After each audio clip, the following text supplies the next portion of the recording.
Hi, so welcome to my channel, and I just got out of the shower. My hair is still quite wet, and this video will be about on 5 financial lessons I wish I knew before turning 31. And please stay tuned, and I hope you can learn something from this. So without further ado, let's get started.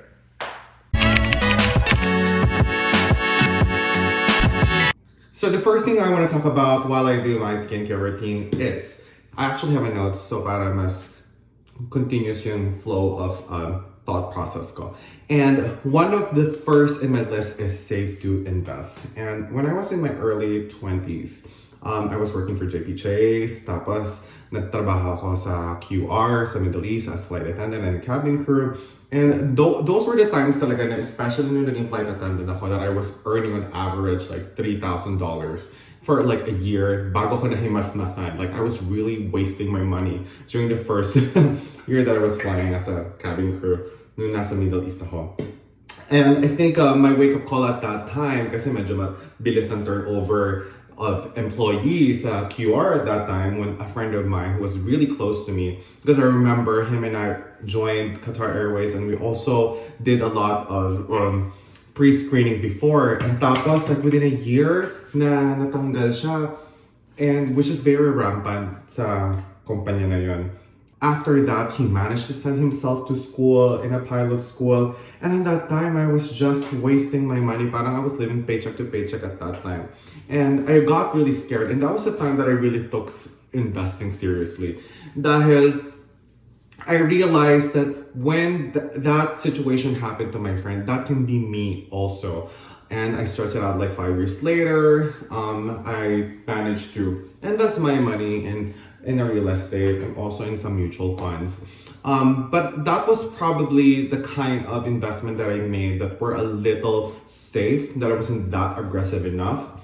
But what I wish is, on the days that I was really earning more, and that I would urge for all of you, for those of you who are in your early 20s and you are really earning at like the peak of how much you can earn, and you are relying on an employee's salary, is find a way to save, to invest. And I know na maraming kahit nangangailangan talaga sa Pilipinas, especially kapag may mga emergency na hindi mo talaga maiwasan, that you have to like shell out those funds. But in the long run, for a lot of millennials like you guys or Gen Zs who are watching my videos, is that you need to prioritize yourself, because you'll never really know what's going to happen. And especially in this economy right now, where inflation is so high, interest rates are so high, and there's a lot of uncertainty that's happening in each and every country that will affect the financial stability of our current situation right now.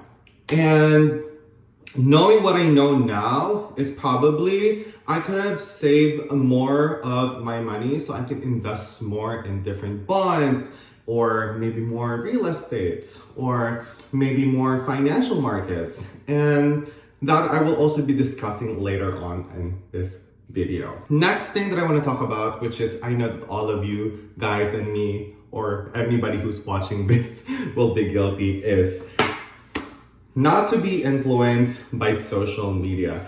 I think in my early 20s, the driving factor for a lot of things that I do, whether I shop or go to this restaurant or spend on expensive skincare, was, I think I would have to say, I would really contribute that of the endless scrolling on Instagram. I was an Instagram baby. Parang like my life revolved on Instagram at that time. There was that time in that era where there were a lot of articles from different publishers in magazines and online magazines at that time, from BuzzFeed, even Preview, Daily Inquirer, ganyan, where they're talking about this whole travel, quit your job travel kind of lifestyle. And also that was the peak of social media, where everybody had like a curated life. Like a lot of people at that generation, in my generation, and the height of Instagram, were literally getting into debt to maintain and portray that lifestyle.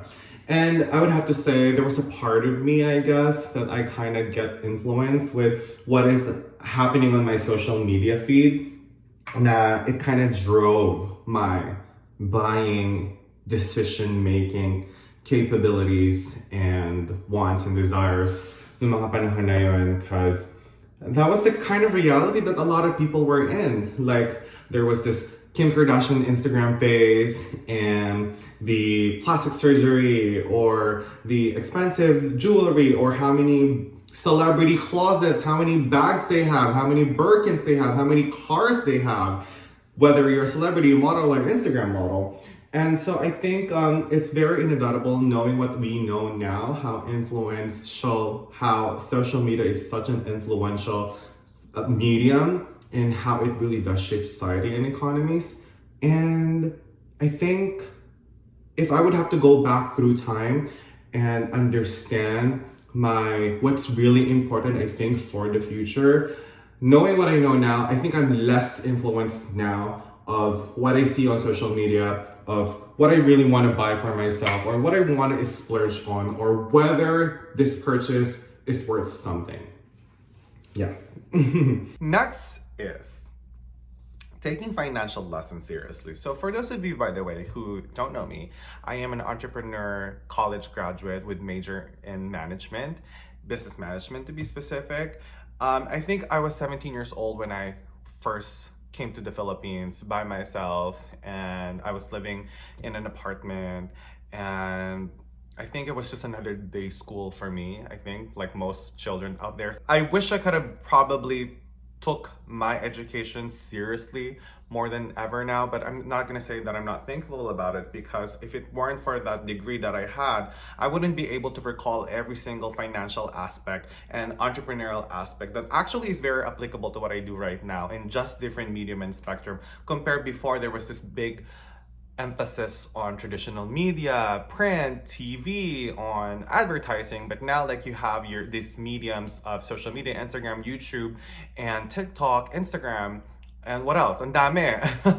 Hindi ko na mabilang kasi talagang nagsusuputan sila right and left. Na the principle is kind of still the same, but the application and the medium where you do all this right now is through social media. And if I could have probably was in a situation where I had to like take it seriously, probably it was. But then again, I have to like go back to my roots from my humble parents of overseas Filipino workers. And I think they were my perfect role model, because in this day and age right now, knowing what I know now as well and witnessing my parents' journey and how they've made this the best financial decisions ever for their life, is that at least we don't fear that we're not going to have a house or we're not going to have a comfortable living or a comfortable lifestyle. And so I think I have to account tremendously so much the financial lessons that brought me into this situation right now through my parents, especially knowing that me and my sister, when I went to the Philippines, it was so obvious yung wealth gap. Makikita mo talaga the different type of opportunities that other people don't have. And even though that I consider myself in the world global scale that me and my sister or my family are middle class, but I think in the Philippines, we were considered a little upper middle class at that time. Because I was like, looking back now and seeing the kind of lifestyle that I had and me and my sister had compared to the rest of the population out there, it was really quite vastly different.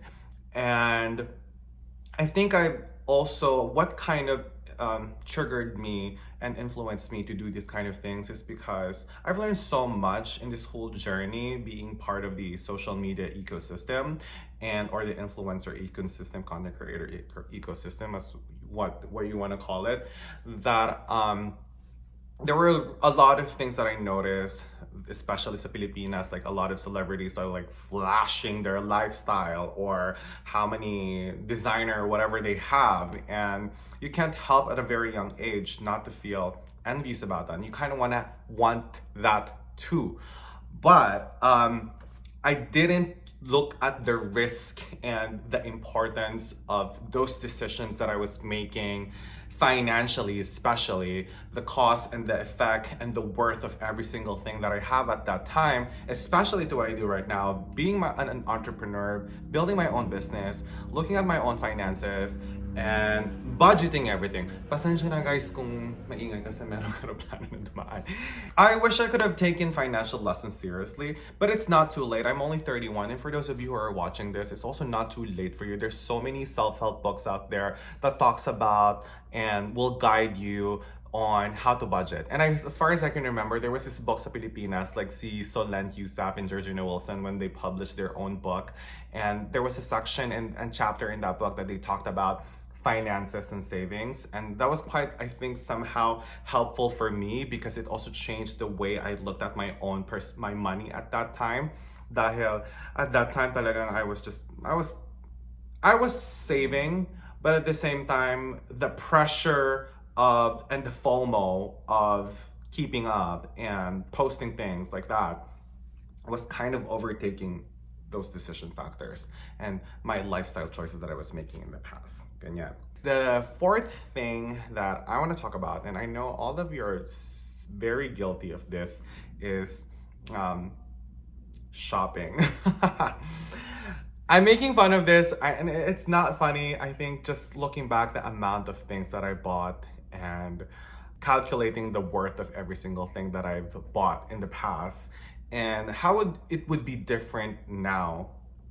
And I think I'm more bolder now than talaga to like really look at the face value and the real worth and cost, especially now that I'm more indoctrinated and also woke about marketing and how the true cost of every single material and every single product that we have in our hands and how much money it really takes, and also the domino effect of getting a product to point A to point B, that you're taking it somewhere out there, whether it's nature or human labor costs or human exploitation. It's sometimes difficult not to consider those in this current life that we have right now, and especially I'm trying to live a more sustainable and minimalist life in my life right now, and really looking at the healthier financial aspect of that, especially in this day and age and economy, that there's a lot of uncertain things that is happening that affects our current financial situation inevitably. Interest rates are higher, inflation rate is high,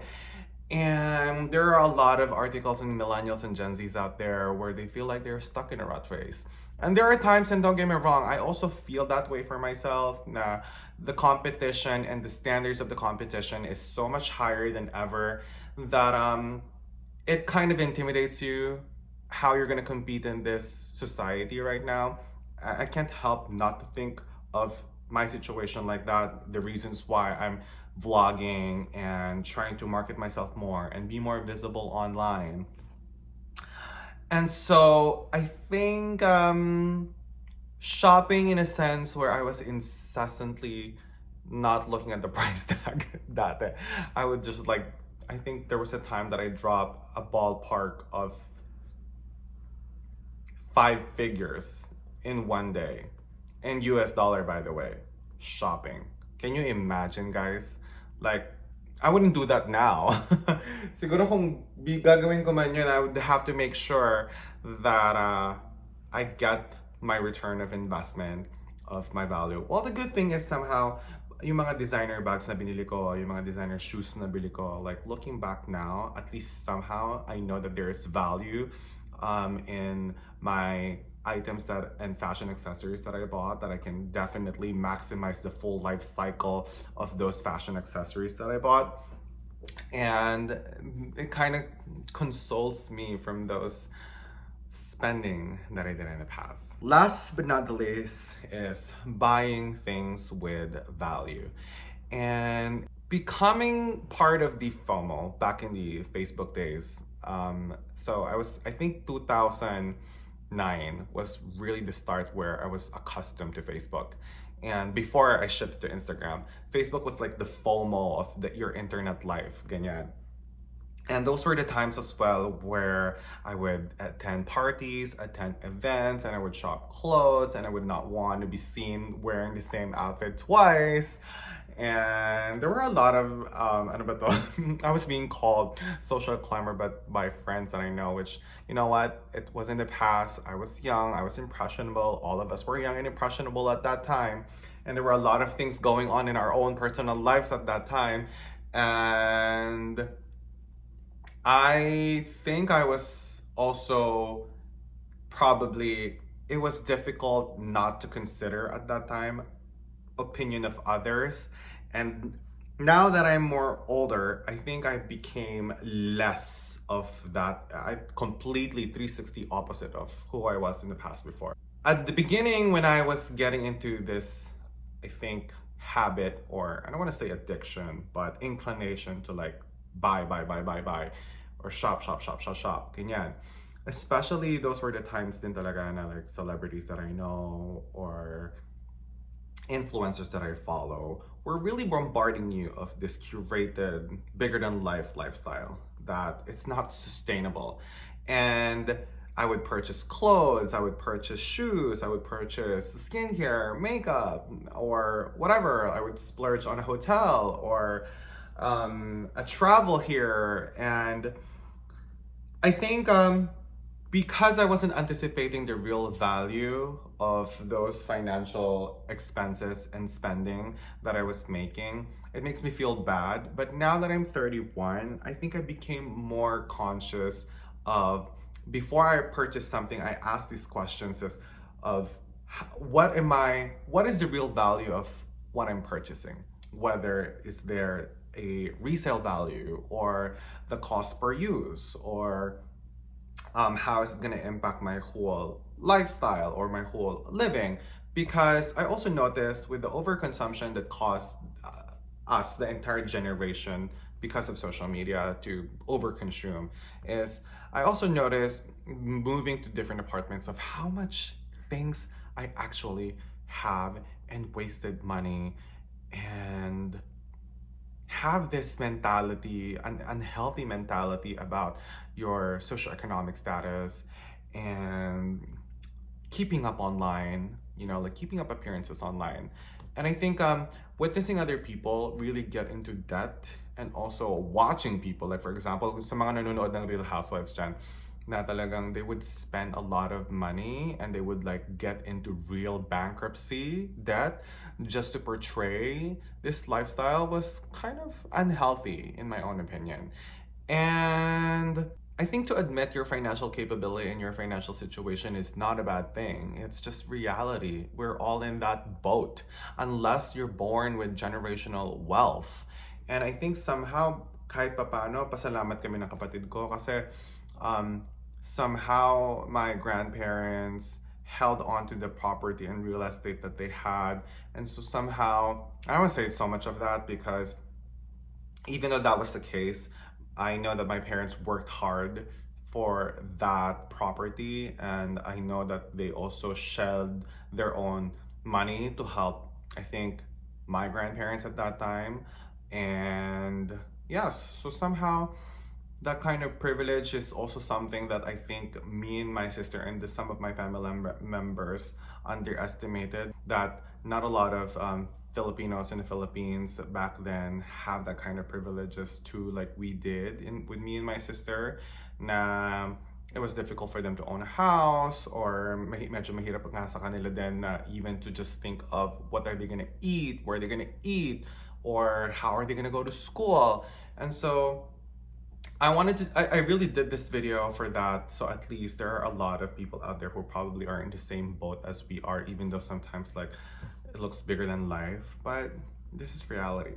And anyway guys, so that is all for today, and sana may natutunan kayo in this video. And let me know again, what are the 5 things that you wish you knew before turning 30, especially for a lot of millennials out there and Gen Z. So let me know your thoughts in the comment section down below, and don't forget to give this a thumbs up and share this to everyone you know that you think is gonna be beneficial for them. And see you in the next. I'll be linking also, by the way, my social media accounts in the description box down below, and I'll also be flashing here on the screen. And don't forget to subscribe, and thanks for watching, and have a nice day. Goodbye. Hi. My dog's tired.